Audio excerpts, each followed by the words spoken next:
In this episode, we're going to discuss something called the semi-indirect technique that can be so helpful when you're managing toothwear cases. So because we're talking about toothwear cases and the actual treatment of them, i.e. usually increasing the vertical dimension, aka opening the bite and how you fill in that space. So if you are earlier in your dental and occlusion journey, or maybe you're not yet comfortable going beyond single tooth dentistry, then this episode may be difficult to grasp, but you should use these experiences as motivation and inspiration. It's a bit like when you go to a conference and some of the stuff that's being presented is so far beyond and above you at that moment in time in your journey where you are. But it's still really important to pay respect and listen, because that can be the spark that you need in your career sometimes. But of course, if you're into occlusion and toothwear and you love restorative dentistry, then this could be a really geeky discussion that you're going to be able to apply on Monday morning if you've never used this technique before. Like, to give you a flavor of it, it's essentially using the wax up to create your own composite restoration. So you're using the wax up to create your own like direct composite onlays, for example, right? Direct composite onlays that you're making. So not indirect, it's direct because you're making them using the wax up and using the putty. And you'll see later our guest Zohaib Khawaja is going to explain why this has certain benefits and perhaps when he wouldn't use this technique and go indirect. And from speaking to him, I do think that it's a really nice trick to have up your sleeve, especially if you're interested in the adhesive management of toothwear. Hello, Protruserati. I'm Jaz Galati, and welcome back to the Protrusive Dental Podcast. If you're new to the podcast, welcome. It's great to have you. And of course, if you're a veteran on Protrusive, then it'll be good to see you on Protrusive Guidance, our app, our platform, where we connect, where we share, where we learn and grow together. Before I bring on Zohaib to share the Protrusive Dental Pearl, the team have also made an infographic. So everything that we explain, Zohaib has kindly given his photos, and we've made a little infographic so you can follow along to this episode and keep it as a reference in the future for when you have that kind of case coming through. To download this infographic, simply head over to Protrusive Guidance. Most of you listening and watching already have your login, but if you don't, head over to protrusive.app and make a free account. I'll make it freely available to everyone. It's kind of like a perk of being in the network. Of course, if you're a paying subscriber, you've got access to Protrusive Vault. It'll be there alongside all the papers and infographics that are a fingertip away just for you. The Protrusive Dental Pearl today, which Zohaib will explain, is all about finding centric relation. But actually what I love about what you said is the practice of it. Now, whether you use a leaf gauge or you've been taught how to use bimanual manipulation and that's what you choose to do, it is a skill. Finding the fully seated condylar position is a skill. And so Zohaib's tip is really good because it encourages you to practice it. So let's hear it from Zohaib. Today's Protrusive Pearl is by our guest, Zohaib. We're talking about it a little bit, and I'll get him to say it, but I love what he's going to say. I'm just going to prime you guys now, because it's an idea of putting things into practice, even perhaps when it's not necessary, but it's building up those muscle skills. So when it comes necessary, it's so much easier, and it's really like considered like a dark art, this part. So Zohaib, take it away. So I think if I've got a tip, it would be something that I found useful when I started kind of first going on courses, learning about CR and kind of bimanual manipulation and things like that. I didn't have any cases to do this on, but I would have regular patients for checkups, and if they were comfortable, I would maybe manipulate and try and find CR, find the first point of contact, make a note of it. I really just practice some of the things before I needed to use them, and you're kind of constantly thinking, when you're seeing a patient for a checkup, they're not interested in kind of managing their toothwear, but you're having a look, where's that wear facet? Is that the first point of contact?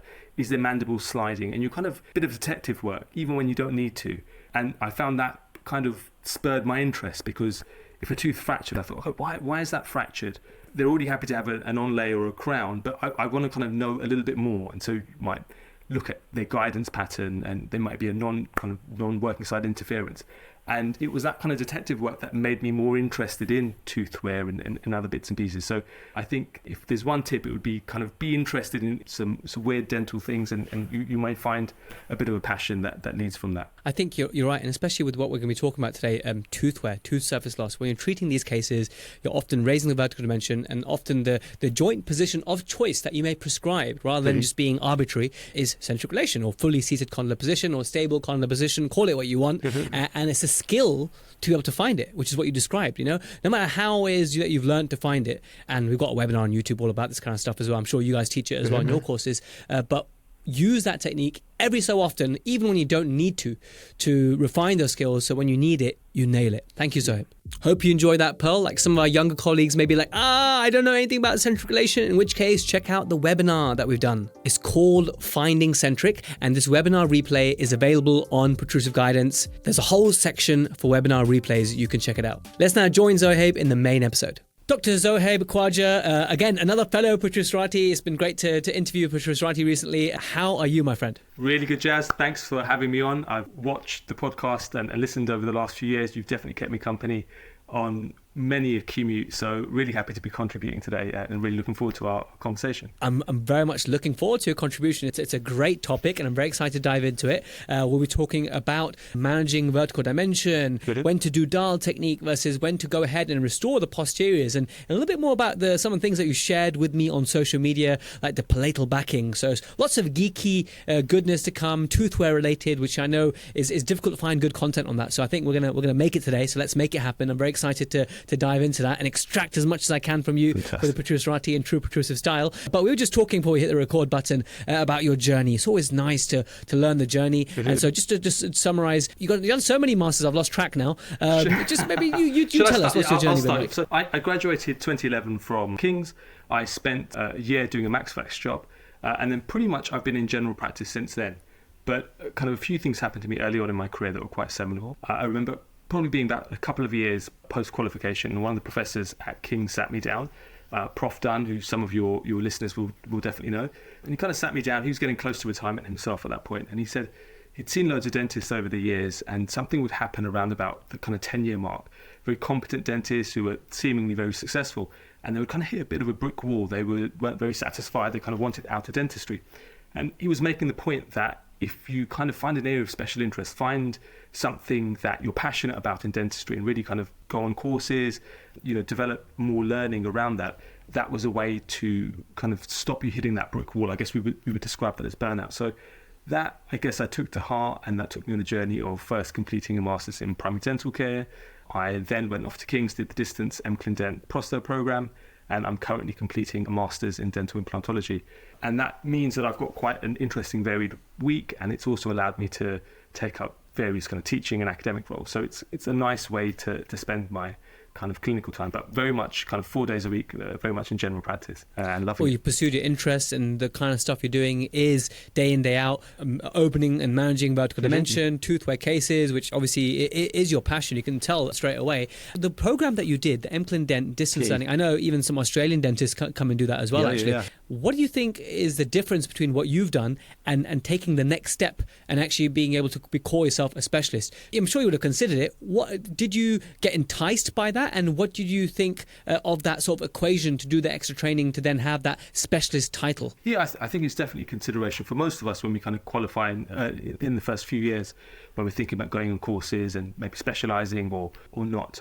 I think for me, what appealed about the distance program was I was very much a GDP. I liked doing a range of treatments. I wanted to stay in practice, and the Dent allowed me to kind of pursue my studies as well as do general practice. I think the specialist, definitely kind of a role for specialists in private practice, but perhaps more so now in a hospital setting where specialists are really quite needed in tertiary care. So everyone's got their own route. For me, it was a really happy medium of being able to pursue an academic career as well as kind of be very much in normal private practice.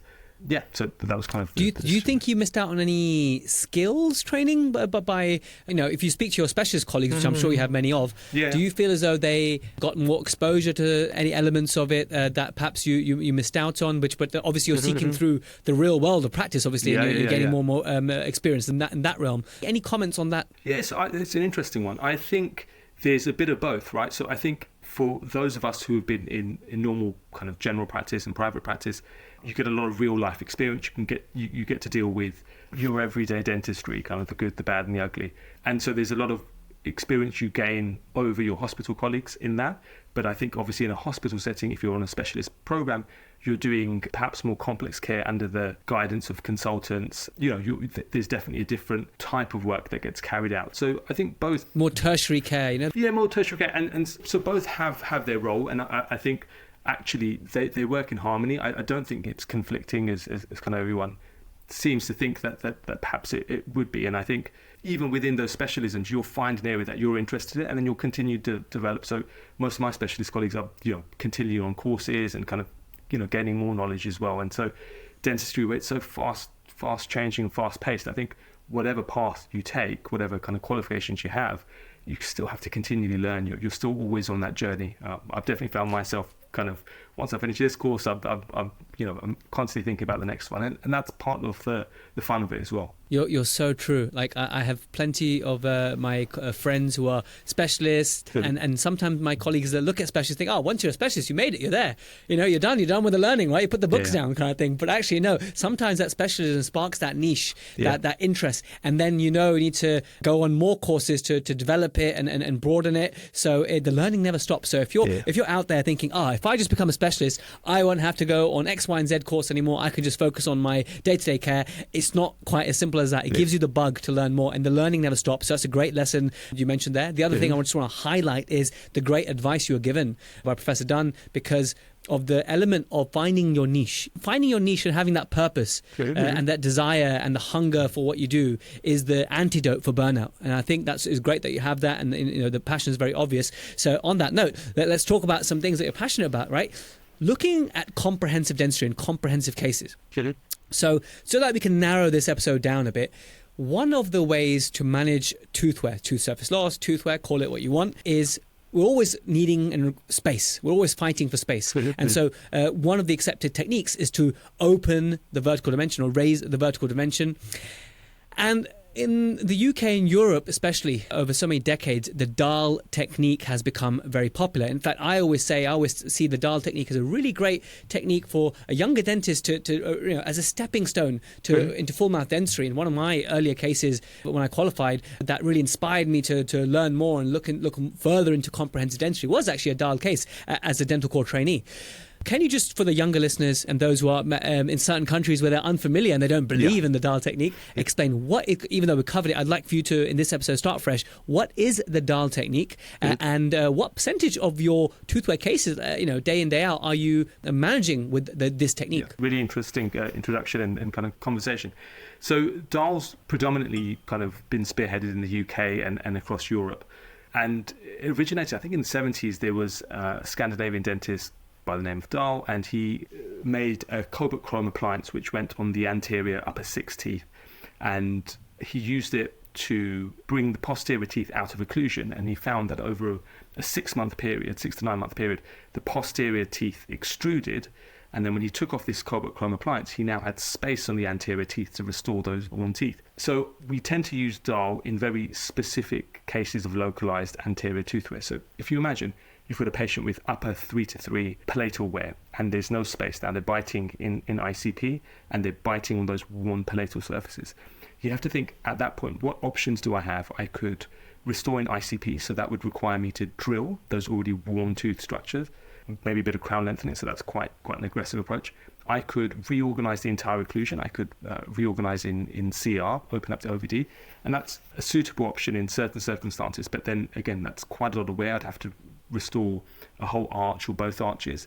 And then that leaves me with one of the options, which is to do Dahl restoration. So I can restore the anterior teeth high in a very specific way and control the occlusion, leave the posterior teeth open so they're out of occlusion, and then I can closely monitor and expect over a 6 to 9 month period, the posterior teeth will extrude and the anterior teeth will intrude slightly, and so the teeth will come back into occlusion. So we've got to be very specific about the cases we want to use Dahl on, because otherwise you get uncontrolled posterior movements, and that's why in some countries it might be frowned upon, or in some cases it might not work. So I will consider Dahl in cases where the teeth are quite nicely aligned posteriorly. So if I've got posterior cross bites, missing teeth, bridges, I don't really want uncontrolled posterior movement.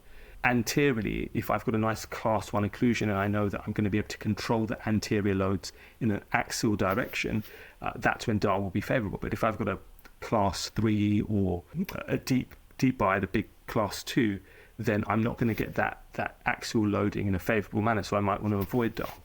if I've got a reduced periodontium, if I've got TMD problems. So again, in those instances, I might want to avoid Dahl. But when it works, in effect, you have to imagine you are, in essence, giving the patient a fixed Lucia jig. You've got resin composite on those anterior teeth. You're controlling the occlusion, so it means that the muscles of mastication aren't firing off as much because it's just the anterior teeth that are meeting.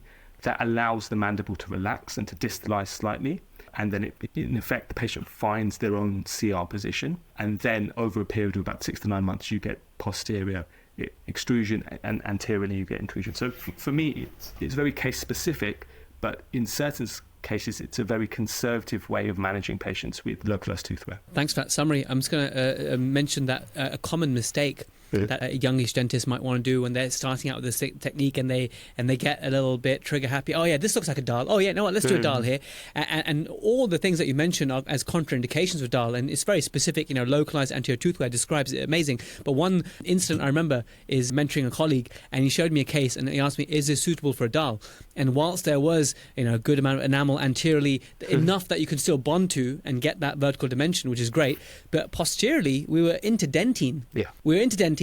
There was some leaking restorations. There was crowns that needed replacing. That's not a Dahl case. You need to go in and treat those posterior teeth. Don't do Dahl because it's going to be cheaper for the patient or it's going to be easier for you. If the posterior teeth really need attention, they need attention. You've got to really do a full mouth approach. Yeah, absolutely. Yeah, no, that's a really important point, because Dahl is actually the worst thing to do if you've got generalized wear like that, because what will happen is those posterior teeth will come into occlusion, and now that space that you've created that you could have used for restorations in quite a conservative way, you've now kind of lost it. So absolutely. So it's really important to be case selective, and generalized wear should typically be kind of, you're thinking about a full arch and restoring in CR. What percentage of your cases are you doing Dahl? Obviously it depends on what walks through the door, but if you look through your audits and your photos and stuff, how much Dahl versus how much you're doing, how much localized anterior tooth wear you're getting is a question versus how much generalized tooth wear you're getting that you're doing other approaches, which we'll discuss. I love that question because I've never actually thought about it.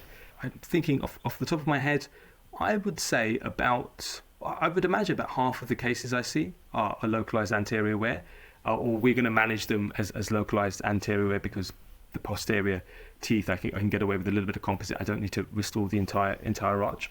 I'll definitely look out for what proportion. Actually, that's quite an interesting question. But it's good to get an idea, which I think you've given us quite fairly there. And then that just gives us an idea. Yeah. Mm-hmm. We did a study a while back at King's, a couple of years ago, and it looked at restorative referrals. And what was really interesting were the majority of referrals were for tooth wear, and in those referrals, I think most significantly it was for erosive wear, and typically you'll find that kind of localized anterior pattern in erosive wear. Usually we're thinking kind of patients under 40 presenting with erosion. Yeah, and I think the patient age has got something to do with it as well. Now, we don't want to make it all about a Dahl episode here, so we talked kind of about what is Dahl, and you kind of talked about the scenarios where perhaps you shouldn't be considering a Dahl and have a look at a full mouth approach. Yeah. And part of doing a full mouth approach often is once you've got your anterior provisional restorations, or you've done some composites anteriorly that could be transitional, for example, and now you have that space posteriorly, which you don't want to leave because you want to use that space. There are techniques to be able to restore the posterior teeth, and some things that you've shared with me in the past is these injection molding stents, Exoclear, for example, and that is one way to restore the posterior teeth once you have the space. Can you give us a breakdown of some of the techniques that you use, being in interest in this field of managing toothwear? What are the different techniques you're using nowadays, and what are you favouring to restore the posterior teeth? Yeah, great question. It changes for me over time. So if you think about it, once you've opened up the patient anteriorly, in effect, I'm thinking I've got them in a fixed Lucia jig. So they've found CR and I've got this space at the back. My options are really direct or indirect. So if I'm going directly with composite, I could go injection molding, I could go freehand and kind of just place some composite. I could use a semi-indirect technique, which I really like and hopefully get a chance to describe.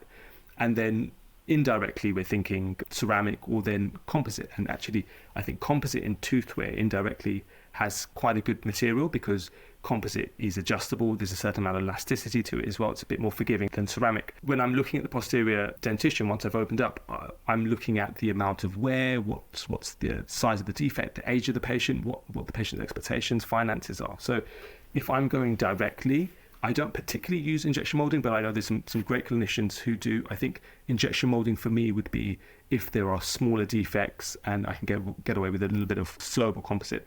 I quite like a semi-indirect technique, so I will have a wax up from the lab and that will give me the planned final position.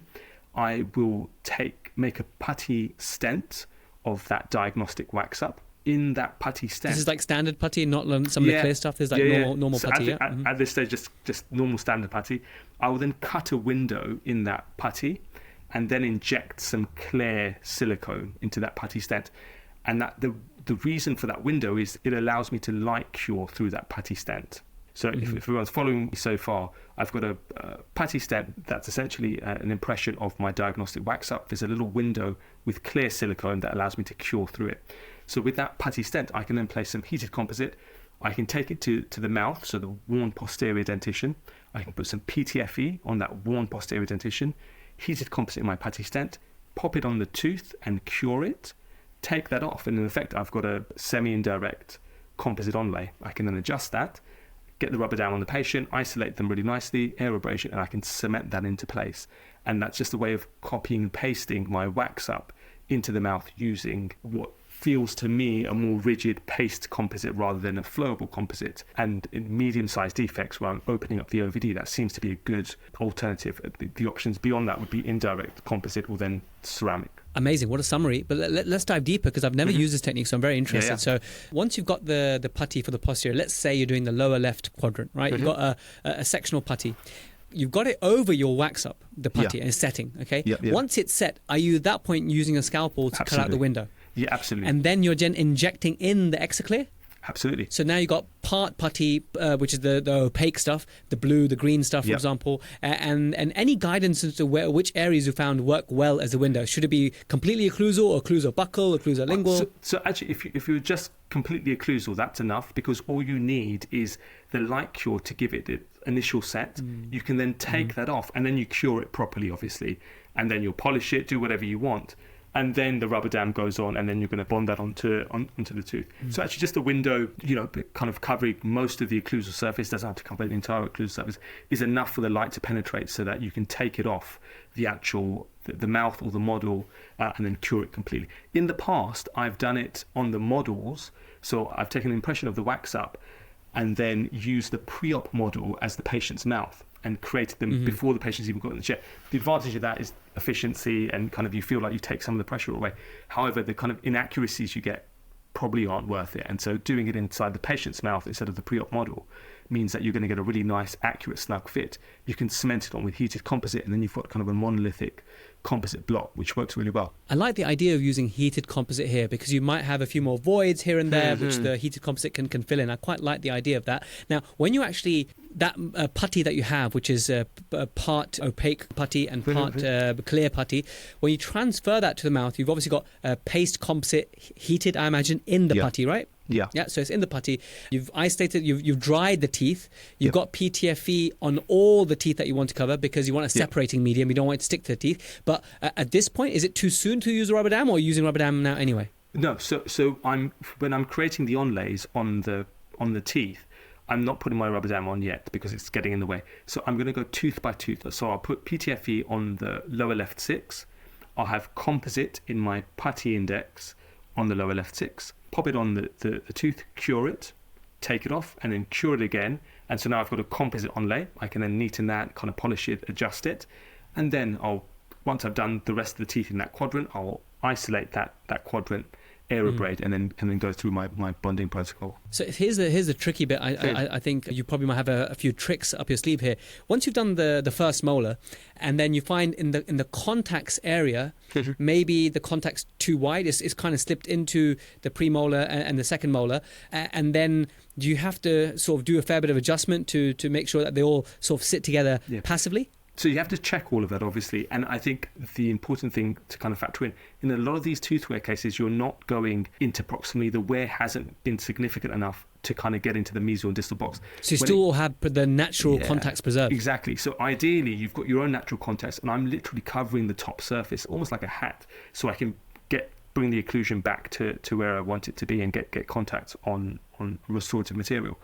Once I'm into those mesial distal contacts, then I start to think more about indirect materials. I probably want to prepare those margins properly.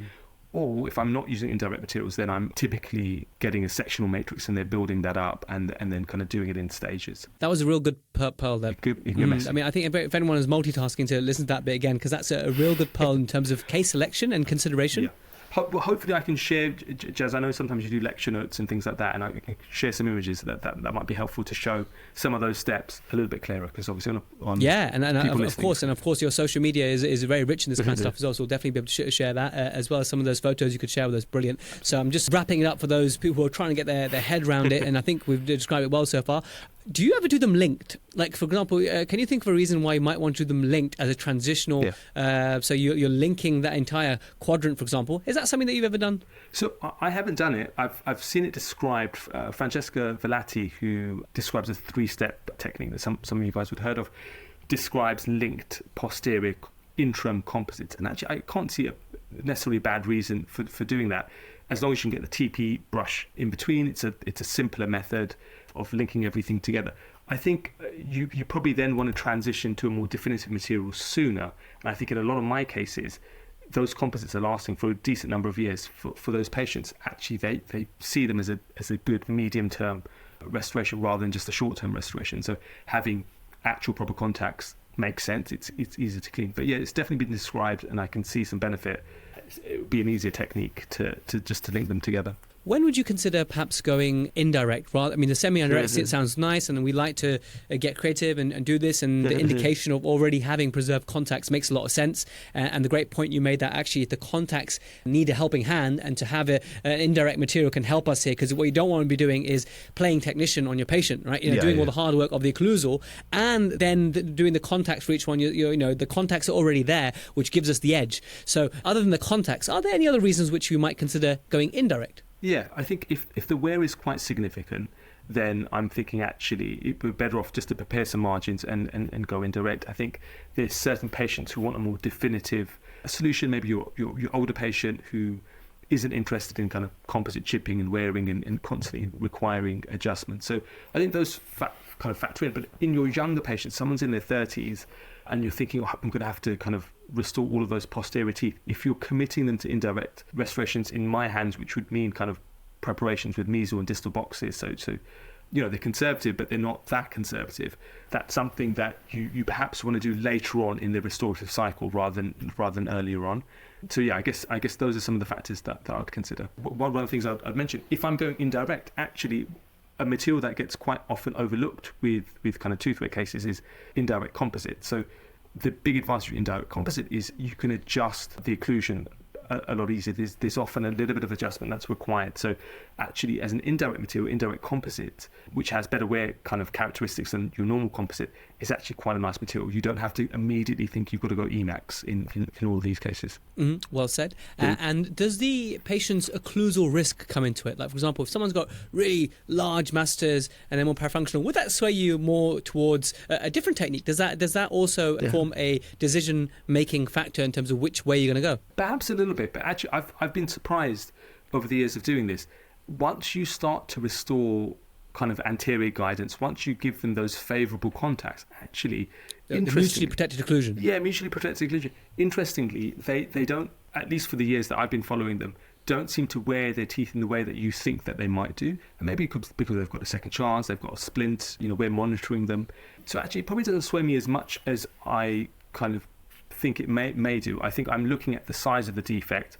I'm thinking about what we want as an outcome for the patient, what age they are, and that kind of helps me make my decision a bit better. Okay, we're very happy with that. Let's switch our focus to the anteriors. You talked to me before about palatal backings.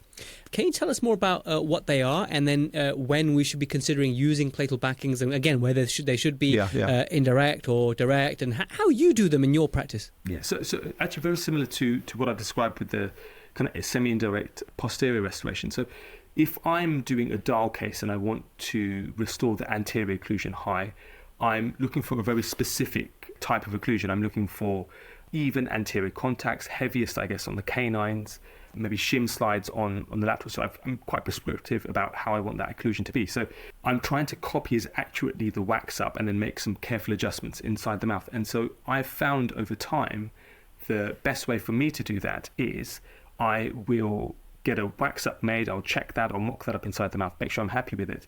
And to transfer that into the mouth, I will make a putty stent, again, of my wax up. I'll cut a little window palatally and put that clear silicone back into it. And then I can use that again either in the mouth, or I can do this off of the models. And typically I'll do it on the models because anteriorly there's less play. I'll put some PTFE on a pre-op model, heated composite on my silicone index, pop it onto the pre-op model, cure it, and then I've got a little composite backing which I can then adjust, and I can take that to the mouth, get my rubber dam on, and then bond that into place. That palatal backing will have a little tag which covers over the buccal surface, almost like a locating sprue or locating tag, and that allows me to quite accurately position them. Once I've bonded everything into place, I can then trim them back, and then I can layer a freehand. So for me, that takes two appointments. The first appointment will be cementing on palatal backings. I can send them away for a couple of weeks, make sure they're happy, they're coming back comfortable. And in my mind, what's happening at that point is in the first couple of weeks, they're getting a little bit of distalization of their mandible because they've got even anterior contacts, almost like that fixed Lucia jig. And before we start to get extrusion and intrusion, I'm then coming over to the front of the teeth and I'm layering over freehand like I would do for a normal composite case. If I'm then planning a full mouth case and I'm going to be restoring the posterior teeth to prevent the Dahl movement on those posterior sextants or posterior quadrants, I'll put some GIC in the posterior teeth to stop them from over-erupting. If I'm aiming for Dahl, then I can keep I don't need to put anything there, and I'm waiting for those posterior teeth to move. So for me, that's a really handy technique, whether I'm doing a generalized case, whether I'm doing a localized case, because it takes some of the thinking away from the surgery. I can get quite neat palatal backings, and I can quite accurately mimic what I've wanted to do on my wax up into the patient's mouth. Other techniques of doing it, you can do it freehand, and I think there's nothing wrong with that. It's quite a simple approach. You have to be confident and competent that you can then adjust the occlusion accordingly. You can do it injection molding. Again, I just feel less comfortable with the mess, but definitely under capable hands, it's very possible. And then you can go indirect, and I've done indirect composite palatal backings. What works less well with indirect palatal backings are because that composite is so heavily cured, there isn't that methacrylate layer. It tends to debond easier, so you can bond those indirect composite backings into the mouth, but they have a tendency to debond, at least in my hands. I've found it. Actually, I'm far more successful if I'm making those backings myself. Also, I don't have to tell the lab, keep it away from this margin because I can't get my rubber dam that deep. I've got a little bit more control, so I like having that control. So yeah, that's a technique that I use quite a lot actually, whether I'm going localized or whether I'm going generalized. Okay, so a lot of the lessons from the posteriors that you described move to the anterior, which I quite like. I've got a couple of questions here then for you. The method of, let's say, using a putty of your wax up, but without the window, just the normal putty, seating up on the anteriors, and then putting, usually when we're doing these cases, there's a fair bulk being added back palatally. What do you see as a disadvantage of doing it that more traditional direct way that led to you to favor? I can see it myself. I just want to spell it out for everyone. What do you dislike about that moves you to actually doing it in a semi-indirect way? Yeah, so two things. One, you'd have to have a clear stent, because if you've just got a normal putty stent, you're not going to be able to cure that palatal surface properly. So you can get your lab to make you a kind of a clear stent. And I definitely have over the years. What I didn't like over time was just the interproximal areas and getting kind of contacts being closed, and I'm shaving things through, being irritating when the dam's in place, and then I'm kind of pushing at the mouth. And actually what I didn't like was the unpredictability of it. Again, in my hands. So sometimes it would work really well, and sometimes I'd just be fiddling around for ages and I'd just find it really difficult. So it took the stress away kind of when I was doing those cases, because I thought, well, I can do all of this beforehand, and I may even get the patient in for a review before I bond them in, and just to check everything fits nicely. And once I know everything fits nicely, it's an easy appointment at that point. Brilliant. And when you're forming these anteriorly, are you doing every other tooth and then going back and doing every other tooth, so that you have now 6, for example, canine to canine, for example? Is that a way that you like to do it? Yeah. Every other tooth is a good way. What you want to avoid is having to put the stent off and on too often, because then every time you're pushing it on, you're compressing at a different amount, and you can kind of get a little bit of deformation. When you're doing it on the study models, it's easier because you can kind of control how much you're pushing and not. And if you're finding that that's creating errors, then another way is getting the lab to make that stent. So they can make a clear silicone stent with an Essex over the top, and that will be quite rigid. And then you can do that off of the model. So usually it's every other tooth for me. I've done it just one tooth at a time as well. If you've got plenty of time, because again, you're doing this when the patient's not in the chair, you're doing this in your own time. I have very sad lunches. I mean, I know you've done your implant prosthodontist. Anyone who's got that extra pros training, you guys, every free bit of time you get, you're like stroking articulators and playing with wax and stuff. You guys love doing that. Yeah. I just want to ask on that element of describing all these things that you do and the additional stents that you could make. Yeah. So in those cases where you've got the anteriors all set up and you've decided that you are not doing a Dahl, and you said already that you do not want to lose that space. So after that long appointment, once you're done, you want to stop the teeth from meeting posteriorly, and you use GIC for that, which is also something I've used as well. Can you just talk a little bit about that? A couple of clinicians I've spoken to, they like to put like a blob and make a dot on each tooth. Others make like a sausage all the way along. What technique are you using for your posterior stops? I like the blob. The blob works well for me. So just a blob on each tooth, nice and flat. Put a bit of Vaseline, kind of get them to bite down so they've got something. So that is it just one arch that you're choosing to do, or you're doing a little bit on the top, a little bit at the bottom? Usually both. So a little bit on the top and a little bit at the bottom, and nothing artistic. It's literally just a blob on the occlusal surface of for the back teeth. Yeah, and it prevents the teeth from over erupting. Be mindful if you place it too early, it prevents the mandible from distalizing as well. So actually, sometimes it's favourable to get a little bit of distalization, because you might be close to CR, but I think you'll be a lot closer if anteriorly you've got the composite in place and you leave them for a week or so. The mandible will find that kind of comfortable CR position, and then you can place those GIC dots on those back teeth and kind of keep them permanently there until you go into restore. The big advantage with having GIC then is you can break it down quadrant by quadrant. I'm not having to think I've got to do all of the lower teeth at the same time. I might think, well, today I'm going to do the lower right hand side. I can take off those GIC blobs, restore those teeth, and then bring them back a couple of weeks later to do the other half. Okay, well, Zohaib, you described the semi-indirect technique, both posterior and anterior. What's the biggest mistake you've made using this technique? What's the biggest mistake? Gosh, I've probably made... Can you think of a blunder where you thought, oh, bloody hell, this is going to take me a long time to fix? Or it could be maybe a mistake that you've seen, the wax up maybe. Yeah. Any tip you can give us there? Probably loads of mistakes that come in. I think useful ones are remembering that this is a mistake that I still make actually. A lot of these toothwear cases are more functional than aesthetic. So obviously, aesthetically, we want things to look good, and function will follow form. So that's quite important. But I think sometimes I definitely fall to this, is you spend a lot of time working on the aesthetics and you're trying to layer things and add tints.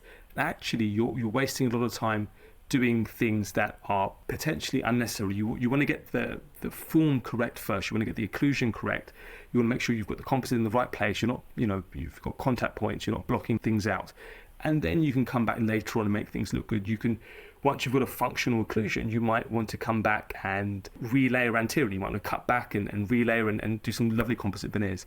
You can, as the kind of 3-step technique that Francesco Velati described, you may even come back and go ceramic veneers on those anterior 6 teeth. So I think probably one of the mistakes that I make is these are cases where actually the function is going to be more important than the aesthetics, at least initially. You can always come back to the aesthetics. You don't have to kind of kick yourself about why is everything not looking completely perfect straight away, because you'll have plenty of time to do that. Great. It's always nice to ask about nuances and mistakes and stuff, and it's nice to remember that the main reason is to recreate that function on that patient and make it. You can always come back. If you try and do a nice, neat job initially and manage those contacts well, like you said, you can always go back and neaten things up and redecorate the kitchen, as they say. Another point. I know we had Zaid on recently. We talked about IDS. He was brilliant. He came to Porto as well. So I first met him, vertical crowns and stuff. Are you onto vertipreps yet? Yeah, absolutely. Zaid's got me onto vertipreps. It's got me out of quite a few kind of difficult situations. So yeah, love it. Love kind of still learning, still trying to push the boundaries. But yeah, no, I think really useful technique. Well, next time come to Sicily with us. We're going to with Marco Mailino in to Sicily in June, actually, on his course, actually. So maybe next year consider coming as a Protrusive Gang trip. That'd be good. Tell us about the teaching that you're doing with Zohaib. I saw some dates in Manchester, London, that kind of stuff. Tell us a bit more about what kind of program you got. Yeah, lovely. So we've got a two-day restorative masterclass, and it covers everything from kind of anterior, posterior composites to rubber dam, onlays, and really for us, it's a taste through of kind of 2 days of pretty intense, a very broad spectrum of restorative things that we think what we've learned over the last 10 years of practice. It doesn't compensate for a year course or a 3-year masters, but it's meant to give you a flavour, give you a taste of some of the things that you can go off and develop. And for us, it was really important to give aspiring dentists, young dentists, and kind of dentists who've been around for a long time, a flavour of what's available kind of in new adhesive approaches to dentistry. And actually, I think we also touch on the idea of trying to make dentistry, for us, kind of meaningful, enjoyable, sustainable, those kind of being able to work in an environment and create protocols that allow you to do that. So it was bringing not just the clinical side of things, but also developing a network and a community of dentists that can all kind of grow together. That's our Lovely. goal. Well, what's the website? I'll stick on the show notes anyway. What's the website? So do you know the website is coming? So website is coming, but anyone who follows us on Instagram will get kind of regular updates with the next courses. So what's your Instagram, just so everyone can follow along, and I'll also put in the show notes? So Dr Zohaib Khawaja, Zokhwaja. Okay, brilliant. Everyone follow Zo and also Zohaib as well. Great guys. Zohaib, it's been amazing to have you here. Thanks for describing the semi-indirect technique. I think it's always good for those who've never used it before, like myself, to think, you know what, this is a good way to get me out of hole. And sometimes not every case is suitable for injection molding. And so it gives us another trick up our sleeve and allows us to work with our hands. And I really see the benefit. And you've explained it well enough to me that I'm really happy to now give that a go. And I encourage everyone to check out the educational channels that you have. At least for sure, go on the Instagram, check out, be inspired by all the lovely work, DC work you guys are doing. I really appreciate you coming on, my friend. Very kind, Jazz. An absolute pleasure to be on. Love what you're doing. Keep on doing it because massive service for the whole dental community. So hopefully we're going to cross paths again. Thank you. Well, there we have it, guys. Thank you so much for listening all the way to the end. Once again, don't forget to go onto Protrusive Guidance. The website is protrusive.app, and you can then download the infographic so you can actually visualize. Maybe if you finished your commute, you've got home, and you can download it and visualize it and keep it as a reference if you ever consider using this technique. Please do follow our guest Zohaib Khawaja on Instagram. I'll put his handle in the show notes. It's always great to speak to Protrusive just like him and all these clever guests that have so much to share with us. This episode is eligible for 50 minutes of CPD. You just have to answer the quiz. At the time of publish, it's already available for you alongside the premium notes and the transcript on, you guessed it, Protrusive Guidance. I just want to end by saying thank you so much to the team. Erica, the producer, Nav Bhatti, who recently joined us. He did the premium notes for this one and made sure that the infographic is just perfect. And I also want to always thank Marie, our CPD queen, who will be responsible for making sure you get your CPD certificates. Thank you for listening to the end once again, and I'll catch you same time, same place next week. Bye for now.